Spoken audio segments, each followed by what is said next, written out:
Fala que tem 51 anos de vida, 50 anos desta igreja, e você veio acompanhando.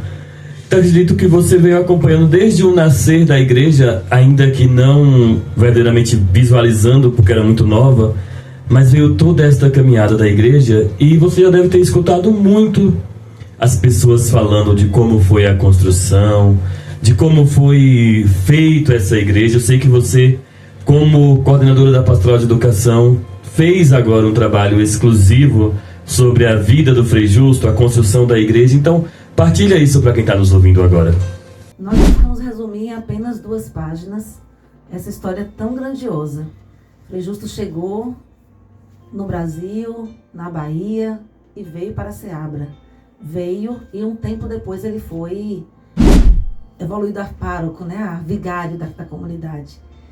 E ele vendo, ouvindo os romeiros e romeiras que iam para o Bom Jesus da Lapa reclamarem muito da situação financeira, que não tinham condição de ir até a Lapa, Frei Justo então resolve construir um templo de pedra aqui em Seabra para estreitar essa estrada, para que os romeiros pudessem vir até aqui fazer as suas orações diante da imagem do Bom Jesus.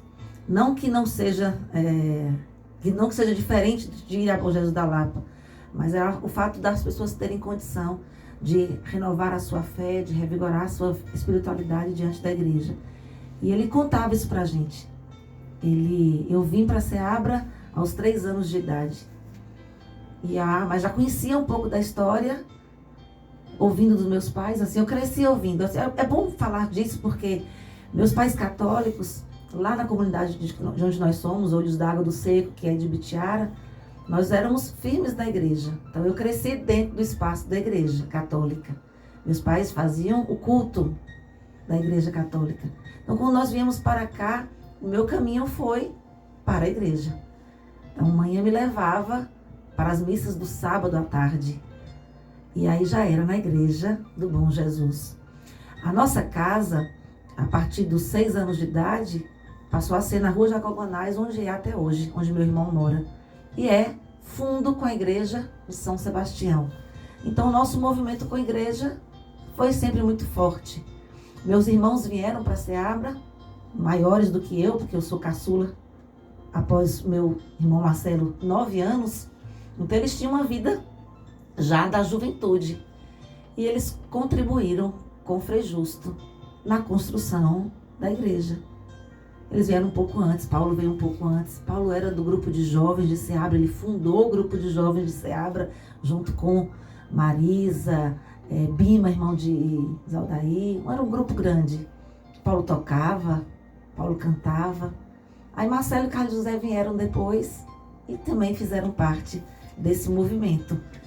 E aí, vendo o Frei Justo todo empolgado nessa construção, eles ajudaram também. Eles, junto com todo o povo de Deus aqui, pegaram as pedras. Eles iam buscar um caminhão lá na região do Mucujezinho, Pai Inácio, e traziam para Seabra, descarregavam esse carro diante do espaço da igreja.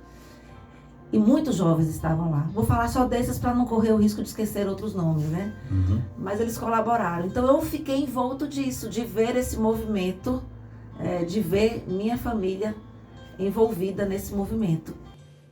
E nessa volta toda, nesse contexto todo, Ana, eu considero Frei Justo, eu que venho para Seabra há 12 anos, sempre ouvi falar de Frei Justo.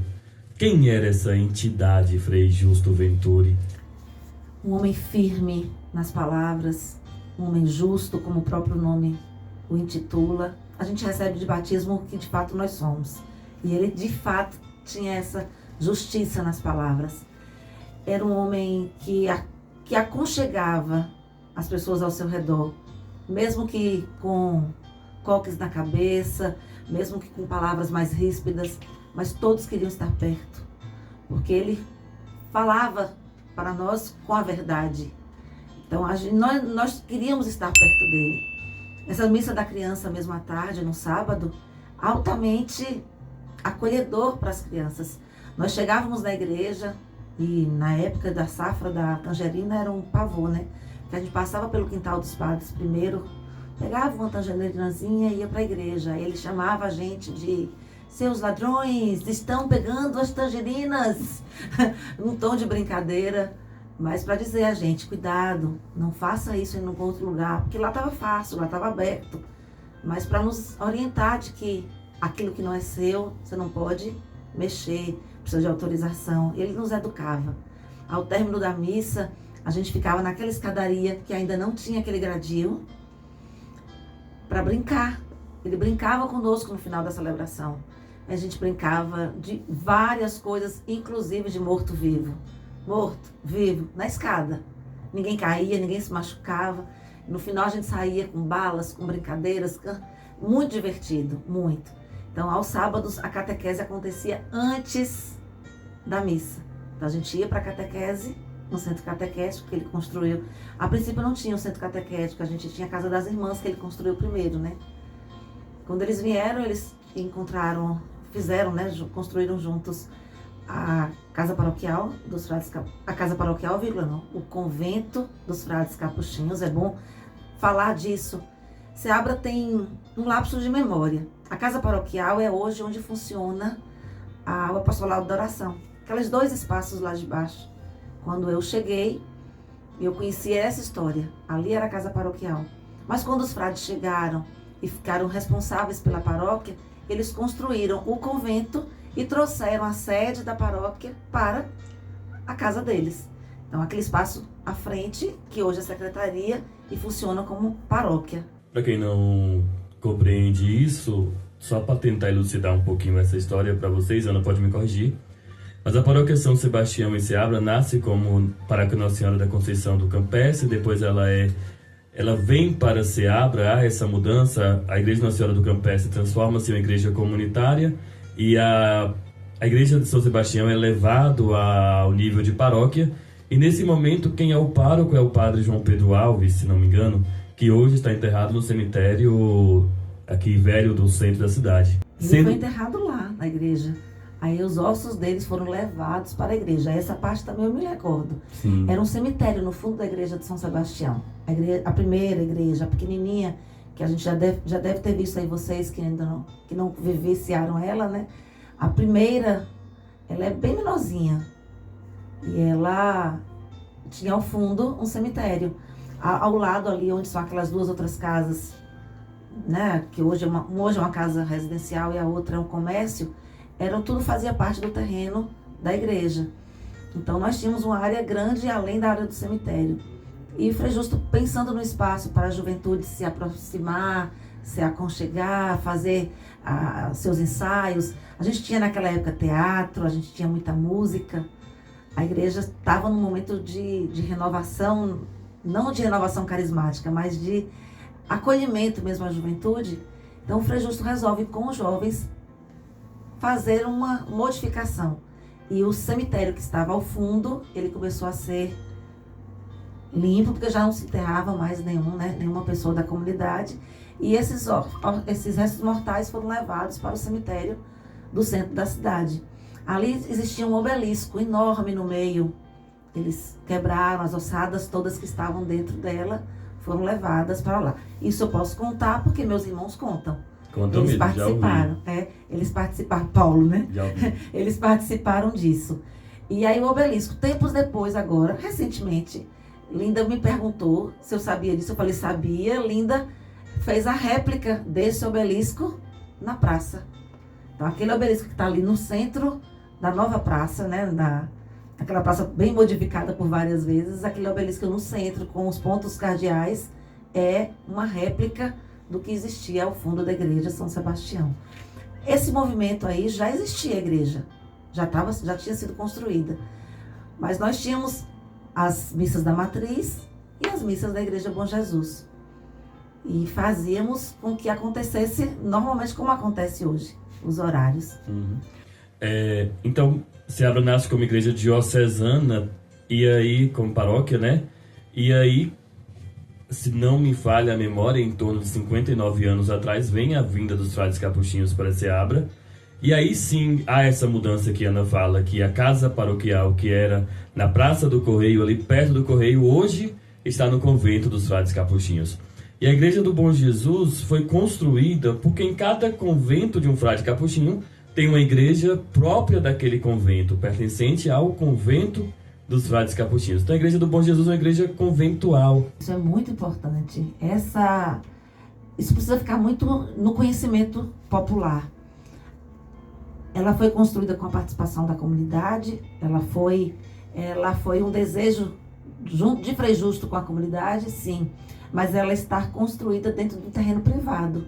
O convento é uma área privada, não é como todos os templos que nós temos que estão na área da paróquia. Então ela tem esse diferencial, ela é uma igreja conventual, é uma igreja dos frades capuchinhos. E nós zelamos, nós cuidamos, porque tudo aquilo que é para Deus precisa do nosso cuidado, do nosso zelo. E por isso que ela tem essa exuberância, né, até hoje, porque ela é zelada e cuidada, e há 50 anos ela está de pé. E a parte histórica mais importante, Frei Justo, como um estudioso, como um engenheiro civil, ele buscou a pedra que fosse característica dessa nossa região. Então, Pedra e Luz, que é a igreja de Bom Jesus da Lapa, ele trouxe então uma referência. Então, o que era mais próximo? Ele encontrou essas pedras, e esta pedra em especial, o quartzito rosa, que é dessa nossa região, e é a única no mundo. A gente falava o tempo inteiro, a terceira. Não, gente, é o único registro no mundo de uma igreja totalmente construída em quartzito rosa. E ele foi belíssimo. A gente fala isso no documento. Ele construiu, assim como era a igreja de São Sebastião, no formato de cruz, ele amplia e faz essa beleza arquitetônica que nós temos hoje, que não só agrada a nós fiéis católicos, mas aos turistas, a todos que vêm. Ela é motivo para todos venderem os seus movimentos, seus carros, fazer a sua foto para chegar em Ceabra. Ela é de uma beleza exuberante. Então ela é feita de quartzito rosa. A gente tem a alegria de ver que o governo municipal acolheu e iluminou e mantém essa iluminação para dar vida. A iluminação fez com que o brilho do quartzito rosa ressaísse mais, destacasse. Então a gente tem essa alegria de ver que a igreja tem de fato a nossa identidade, o nosso desejo de cristãos que amam esse nosso Deus Todo-Poderoso na figura humana de Jesus Cristo, né? Esse Deus divino. Essa é uma igreja que historicamente é criada 10 anos mais ou menos após o Concílio Vaticano II, então ela traz algumas características do concílio, de uma igreja mais limpa, sem muitos traços que era anteriormente. Então a gente vê uma igreja com uma arquitetura mais brutalista, mais retificada. Mas toda vez que as pessoas falam das construções de Frei Justo, tem uma construção que as pessoas não falam. E eu sei que é muito importante. Ana, o CTL ele construiu a igreja, teve o hospital, teve a Casa das Madres, teve...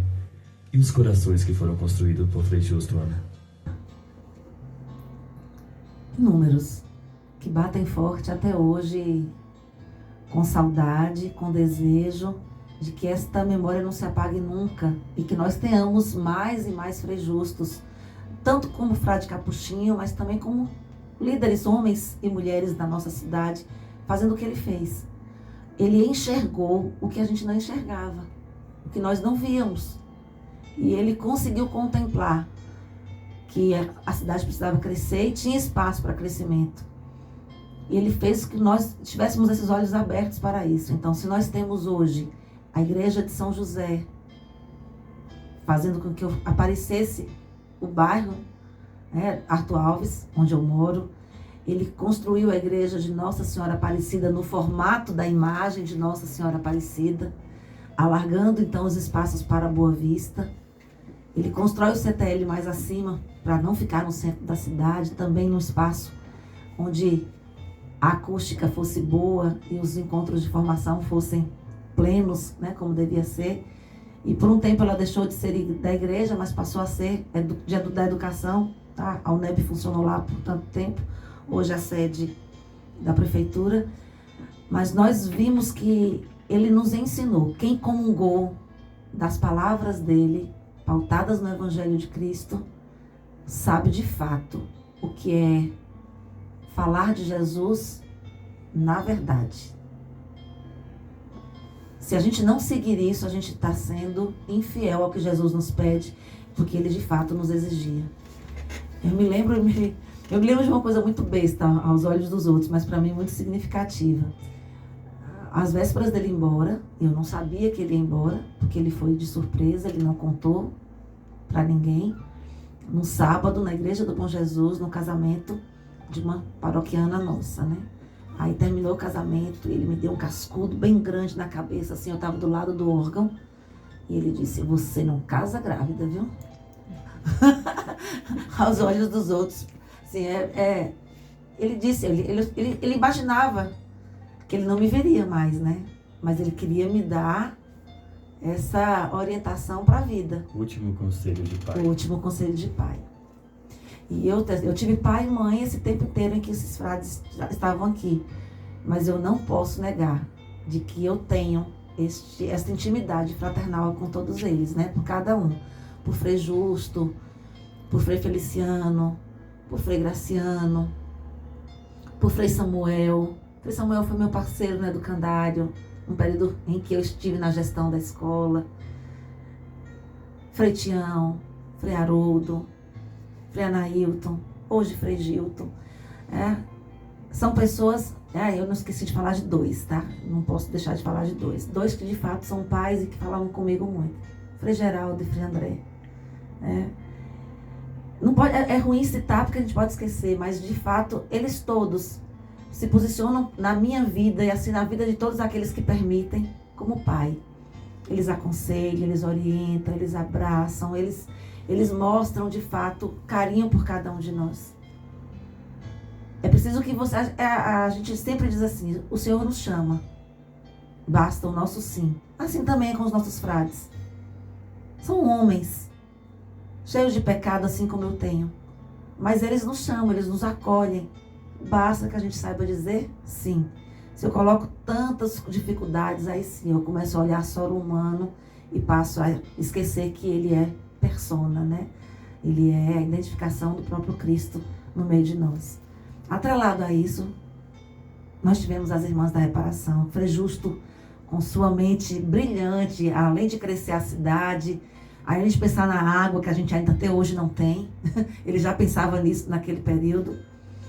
Ele trouxe as Irmãs da Reparação. E eu tive irmãs, amigas. São duas casas onde eu frequentava muito. Tanto a casa dos frades capuchinhos, quanto a casa das Irmãs da Reparação. Eu fui estudante da casa das Irmãs da Reparação na escola. Depois saí, fui para o SESI um curto espaço de tempo e fui para o ESFRA, onde eu fiquei por 9 anos como estudante. Então essa ligação com a igreja é muito forte na minha vida, porque as Irmãs da Reparação na catequese, no acompanhamento, eu fui aquela menina que cresceu com a orientação de ser leitora da Palavra de Deus diária. A gente entendeu que a Palavra de Deus é o nosso alicerce. Então todos que estavam comigo daquele rebanho, daquela geração, a maioria de nós somos fiéis à Palavra de Deus. Alguns em denominações diferentes, mas fiéis à Palavra de Deus. Então as irmãs foi um passo importante, né? Para as nossas caminhadas de pastoral. Você disse isso, né? Você me perguntou logo no início. Eu encontrei a comunidade existindo e persistindo muito forte, com o grupo de canto, com as orações, com as rezas, com as celebrações belíssimas da festa de São Sebastião. E aí isso não podia ser diferente. Com a festa do Bom Jesus, com a festa de Aparecida, com a festa de São José, dos outros templos que foram construídos. Mas os frades enxergaram que algo mais precisava ser feito e a igreja pedia. Então as pastorais vieram com força. E ele convocou o povo e separou de acordo com o seu dom. Um que era catequista, outro que era do acolhimento. O acolhimento é mais recente. Essa pastoral do acolhimento é mais recente. Mas pastoral litúrgica, pastoral catequética, pastoral do idoso, pastoral do dízimo, pastoral... Comunicação. É mais recente. A da comunicação veio mais com o auge da internet, da mediação pelas redes sociais. Mas antes nós tínhamos poucas, mas com pastoral da juventude. Sim. Como é que eu esqueço? Eu passei por elas, né? E passei por formações para cada uma delas. Eu considero você tipo Terezinha, sabe? Eu queria no amor da igreja ser tudo, mas como eu não posso ser, eu vou ser o amor. E sendo o amor, eu vou ajudar naquilo que me chamarem, pedirem, aquilo que a Adriana Lides canta, aonde mandar eu irei, eu vou estar servindo aonde o Senhor me chamar. Com o único propósito de que as pessoas se conectem ao Deus que você experimentou. Porque só quem experimenta Deus passa por todas essas histórias de vida e continua em pé. Frei Gilton jogava um vídeo hoje no nosso grupo e falava assim, olha, às vezes nós somos feridos, mas quem nos fere são pessoas que por vezes nem sabem que estão nos ferindo. Mas quando nós amamos a Deus, o Senhor continua nos chamando. E sem esquecer que o próprio Cristo foi ferido. Forte, muito forte, Ale. Eu não tenho medo de dizer isso. Eu sou cristã católica. Eu sou confiante em Deus, porque eu aprendi ao longo da minha vida a perseverar na fé. Isso é questão de desejo também, de vontade. Eu poderia ter migrado para qualquer outro espaço. Eu poderia ter feito qualquer outra escolha. Mas eu persisti. Eu fui perseverante na fé na Igreja Católica. Eu aprendi desde pequena. Eu estava ali vivenciando e via que fazia sentido na minha vida. Então, eu participei e essa é a evolução da nossa igreja. A gente convida sempre as pessoas. Por isso que eu digo que é preciso que as pessoas estejam dispostas a acolher o chamado e dizer sim. Porque o chamado acontece a todo instante. Então eu fui catequizanda com as irmãs da reparação, com Thelma, com Dorinha, com Pitágoras, com Herbene, com Neia, que eram catequistas na época. Depois eu passei a ser catequista.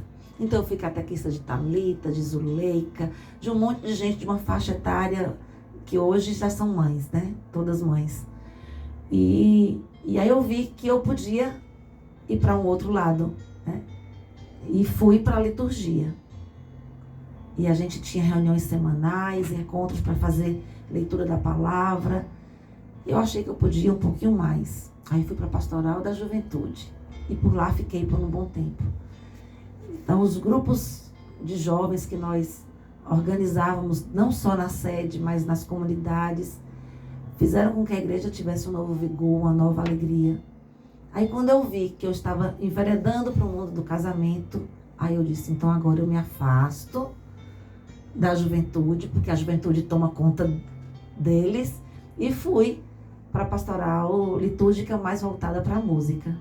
E ali estou até hoje, né? Até Frei Anailton chegar e descobrir que existia a pastoral da educação e fazer essa convocação.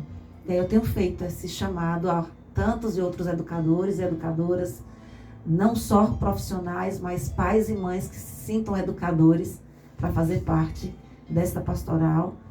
E esse espaço aqui, para mim, essa minha casa mensal, né? Eu estou aqui todo mês fazendo o programa Momento, né? Educar na Fé, pela Programação Católica, levando a todos os lares, aqueles que se conectam conosco, a importância de educar para a fé. Nós somos fruto de uma educação que começa em casa. E ela se apresenta na sociedade de acordo com aquilo que a gente ensina dentro do lar. A escola, ela soma, o trabalho soma, mas a casa é o alicerce principal. Então a igreja faz essa união comigo, da minha família, né? Com com o que eu aprendo com os meus irmãos. Outro detalhe bem importante: viver em comunidade. Eu podia só orar na minha casa, mas a palavra oração ela é muito maior. Orar e agir. E aí eu ajo muito melhor se eu estiver junto com os meus irmãos que oram e pensam junto comigo nesse mesmo Deus que nos fortalece, nesse bom Jesus que nos dá força. Ana, nós teríamos 1000 horários para a gente conversar. Eu acho que a gente ainda temos que falar sobre educação, sobre fé na educação. Ainda temos que falar sobre o canto litúrgico, sobre o canto dentro da nossa vida de fé. Mas eu queria que hoje, para a gente finalizar esse momento, e você olhando para essa câmera, eu queria que você convidasse a quem está nos ouvindo, a quem vai ver esse vídeo, a participar do novenário em louvor ao Bom Jesus e da grande festa do jubileu da Igreja do Bom Jesus em Ceabra, por favor. Você que nos ouve, venha fazer parte desse grande momento de júbilo e louvor ao nosso bom Deus. A festa do Bom Jesus te convida a refletir sobre o creio, sobre esse Deus todo-poderoso que nos dá a vida. Então, a partir desde ontem até o dia 30, estamos em novena, uma novena preparatória. E no domingo, no dia 31, é o grande dia, a grande festa. Começa às 9 horas da manhã, com acolhimento aos romeiros, com a grande festa, missa solene, à tarde, procissão, e a gente fecha esse ciclo muito especial de festa jubilar, com a presença da nossa cantora da terra, Zaldaí Paiva, e William Sanfona. Então a sua presença é imprescindível, não só a sua, de toda a sua família. Venha participar conosco. E como eu sei que Zaldaí está nos ouvindo, Zaldaí, nós queremos você aqui também para conversar sobre esse tempo de evangelização através da música também. Ana, muito obrigado. Não estamos encerrando nossos bate-papos não, viu? Quero você mais vezes aqui, porque eu sei que tem muita coisa para conversar. Mas em especial nessa noite, muito obrigado. Que Deus abençoe imensamente a sua vida. Obrigado pelo seu servir, pela sua docilidade ao Espírito Santo, pelo seu deixar-se conduzir. E neste quarto domingo, já somos quarto domingo, eu queria dizer que a sua vocação laical, de leiga consagrada, faz a Igreja de Cristo ser quem ela é, tá bom? Muito obrigado. Deixe o seu abraço, suas últimas considerações. Agradeço imensamente pelo convite e quero agradecer as meninas, que representam a Nova FM, por abrir esse espaço tão importante de evangelização para nós. Nós sabemos hoje que as mídias sociais, elas somam, elas vão a lugares que nós nem imaginamos. Então a gente quer agradecer, eu agradeço em nome da Pastoral da Educação, de todos nós paroquianos, por esse espaço aberto e que não haja motivo algum para que nós tenhamos que fechar portas, muito pelo contrário, vamos abrir cada vez mais, porque o Senhor pede, ide e anunciai o Evangelho a toda criatura. Muito grata e estejamos juntos para evangelizar e exaltar o nome do Senhor. Obrigada, tá? Queria convidar você que está nos ouvindo a nos seguir no Instagram, Nova FM de Ceabra, @Nova FM de Ceabra, a baixar o nosso aplicativo também na Play Store, Nova FM de Ceabra,